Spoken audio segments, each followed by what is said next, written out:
Hi, my name is Presvytera Kerri and I am a priest wife and mother to 4 young children. I'm here in Thessaloniki, Greece. We moved to Greece in 2022, and it's been so interesting living in an Orthodox Christian country. With a new baby and up to a 7-year-old, I'm busy and we're all learning and figuring it out. Hi! We are here outside a church, and we are here to venerate some relics of St. Luke the Surgeon. And last year when we first moved to Greece, my 2 youngest and I would often walk down to the church in our neighborhood to light a candle while our oldest was in school. And in the church there's a really big icon of St. Luke the Surgeon. And my middle son would just gravitate toward it. He would go just sit in front of it.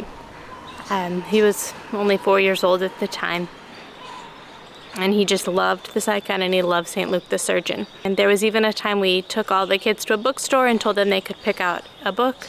And instead of picking out a book, he found an icon of St. Luke the Surgeon and wanted it for his room.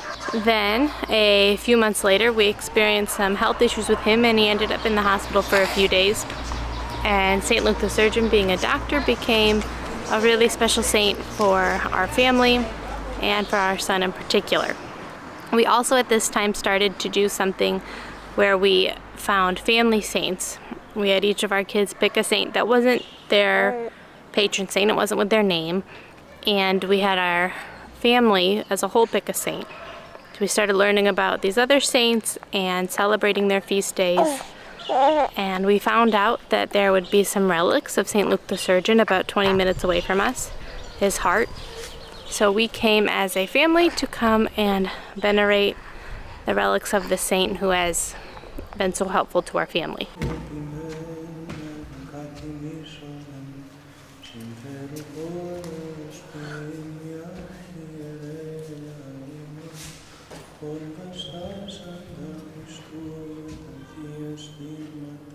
Having family saints has been a really great way for all of us to have the opportunity to learn more about other saints. And it's been good giving us the impetus to want to learn more. And it's been fun with each of our kids having another saint that they got excited about picking, because we've been able to be excited about their feast days. So we've celebrated their feast days, and we've all been able to learn about them. Once at a talk, I don't remember where, but I'd heard how it's important teaching your kids about saints and having them develop relationships with them, because one of the reasons is that when they go to a church and they see the saints that they know of and they recognize the icons, it's like any church can feel like home, and they get excited about being there.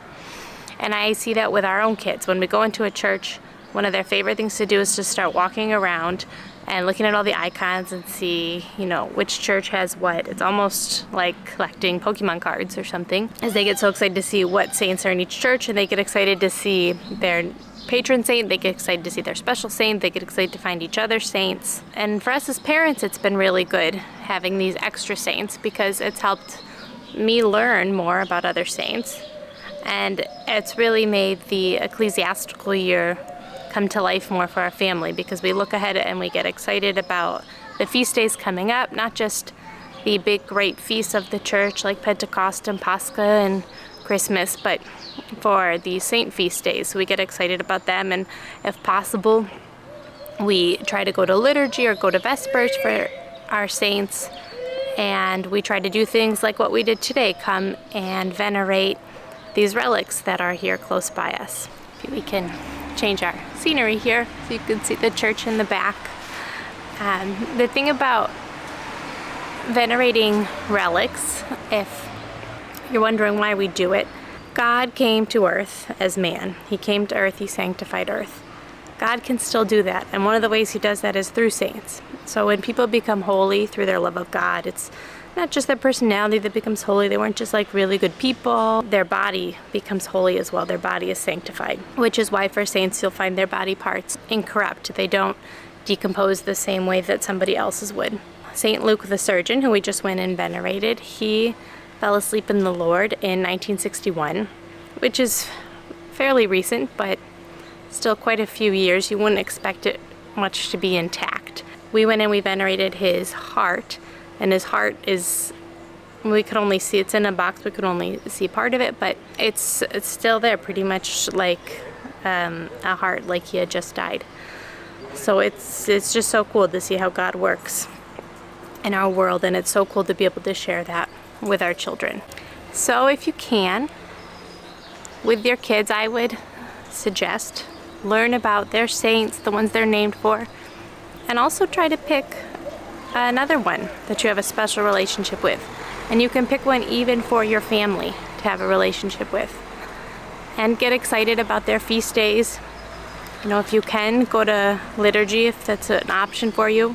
If not, maybe just do something then at home. You could say prayers at home, light a candle, have a special treat or something like that. And that will just really help the church become more of a daily presence in your family life. Now, I hope everybody has a good day. Bye.